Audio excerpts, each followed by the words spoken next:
Hi friends, మజ్జిగలో మిరపకాయలు ఎలా ఊరవేసుకోవాలో నేను చూసేద్దాము. ముందుగా అయితే మజ్జిగలో పసుపు ఉప్పు కలుపుకొని ఇలా మజ్జిగలో నాట్లు అయితే పెట్టుకోవాలి. పచ్చిమిర్చి కడుక్కుని ఇలా నాట్లు అయితే పెట్టుకుని మజ్జిగలో వేసుకోవాలి. ఇలా ప్రతిదీ నాటు పెట్టుకుని మజ్జిగలో అయితే వేసుకోవాలి. నాకు సాల్ట్ పసుపు చాలేదని మళ్ళీ కొంచెం సాల్ట్ కొంచెం పసుపు వేసుకుని కలుపుకున్నాను. ఇదిగోండి, ఇలా అయితే కలుపుకొని అన్నీ మజ్జిగలో ములిగేటట్టు మనం కలుపుకోవాలి. ఇలా అన్నీ మజ్జిగలో మునిగిన తర్వాత 2 days అయితే మనము ఇలా ఊరబెట్టుకోవాలి. ఇలా ఊరబెట్టుకున్నాక 2 daysకి ఇలా కలర్ చేంజ్ అవుతాయి. ఇలా కలర్ చేంజ్ అయ్యాక మనం ఇలాగా ఎండలో అయితే పెట్టుకోవాలి.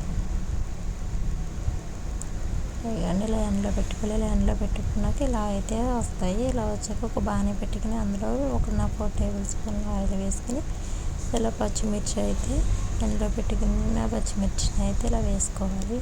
ఇలా వేసుకుని ఫ్రై అయితే చేసుకోవాలి. బాగా గోల్డెన్ కలర్ రావాలి వచ్చేదాకా ఫ్రై చేసుకోవాలి.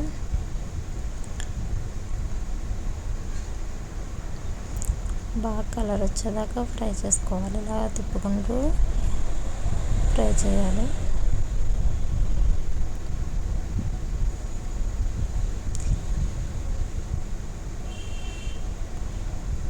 ఇలా అయితే ఫ్రై అయిపోయినాయి.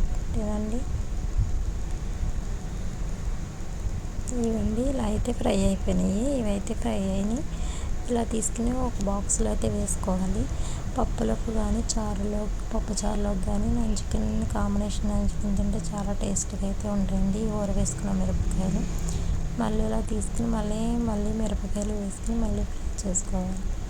అంతేనండి, ఊర వేసుకున్న మిరపకాయలు రెడీ. వీడియో నచ్చితే లైక్ చేసి షేర్ చేసి సబ్స్క్రైబ్ చేయండి. Thank you friends.